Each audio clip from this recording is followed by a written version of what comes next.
Assalamualaikum warahmatullahi wabarakatuh. Hai anak-anakku yang soleh dan soleha, bagaimana kabarnya hari ini? Mudah-mudahan kalian dalam keadaan sehat walafiat. Amin amin ya rabbal alamin. Kali ini kita akan belajar fikih pelajaran pertama tentang makanan halal dan haram dikonsumsi. Bagian A. Yuk kita simak video pembelajarannya. Jangan lupa sambil dilihat buku paketnya ya. Dari halaman 2 sampai dengan halaman 4. Selamat belajar. Pelajaran pertama, makanan halal dan haram dikonsumsi. Sebagai muslim, kita harus menjadikan Al-Quran dan hadis sebagai pedoman dalam kehidupan sehari-hari. Kita masuk ke materi yang pertama, bagian A. Makanan halal. Dalam surat Al-Maidah ayat 4 dan ayat 88 yang sudah dijelaskan bahwa hanya makanan halal dan baik yang boleh dimakan. Hal tersebut dimaksudkan untuk kebaikan dan kesehatan kita. Yang pertama, arti makanan halal. Makanan halal adalah makanan yang boleh dimakan oleh umat Islam.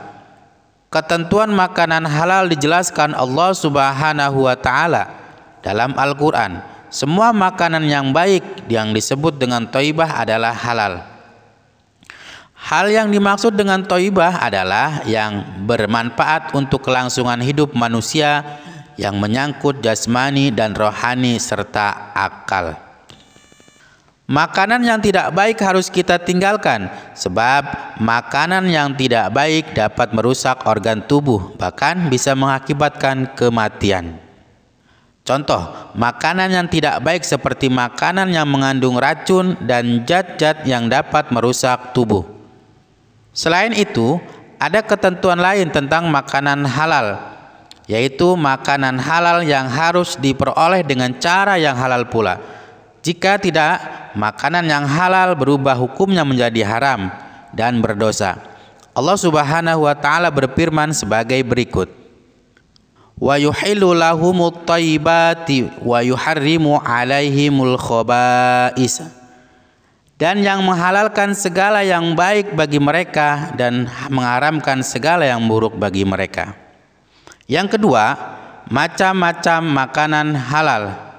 Dilihat dari tempat hidupnya, jenis-jenis makanan halal dibagi menjadi dua, yaitu makanan halal yang hidup di darat dan makanan halal yang hidup di air. Yang bagian A, makanan halal dari darat.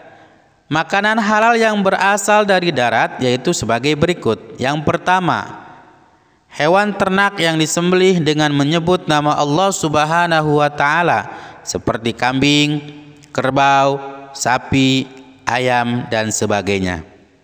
Yang kedua, biji-bijian seperti padi, jagung, kedelai, kacang, dan sebagainya. Yang ketiga, umbi-umbian seperti kentang, wortel, lobak, ketela pohon, dan sebagainya.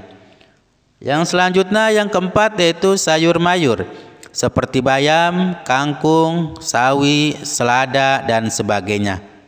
Dan yang kelima, yaitu buah-buahan seperti anggur, mangga, rambutan, apel, dan sebagainya. Makanan halal yang berasal dari air sebagai berikut. Yang pertama, hewan yang hidup di air tawar seperti ikan gurami, belut, ikan lele, ikan mujair, dan sebagainya. Yang kedua, hewan yang hidup di air asin seperti ikan tuna, cumi-cumi, kerang, dan sebagainya. Yang ketiga, hewan yang hidup di air payau, yaitu air campuran antara air tawar dan air laut seperti ikan bandeng, udang, dan sebagainya.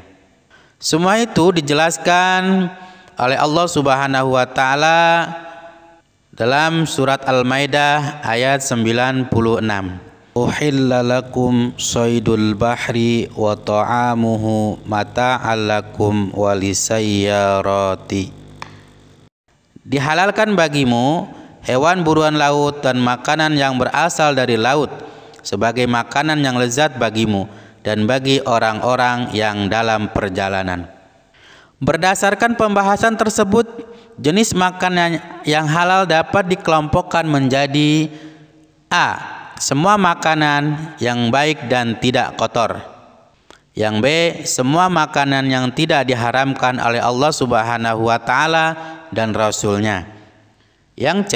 Semua makanan yang tidak memberikan mudarat, membahayakan kesehatan jasmani, merusak akal, moral, dan akidah. Yang D. Hewan yang hidup di air, baik air tawar, air asin, maupun air payau. Alhamdulillah, demikianlah materi pembelajaran fikih pertemuan pertama tentang makanan halal dan haram dikonsumsi. Insya Allah di pertemuan kedua kita masih membahas tentang makanan halal dan haram dikonsumsi bagian B. Terima kasih untuk semuanya yang sudah menyimak video Bapak. Mudah-mudahan kita semua diberikan kesehatan dan keberkahan oleh Allah Subhanahu wa Ta'ala. Bapak akhiri, wassalamualaikum warahmatullahi wabarakatuh.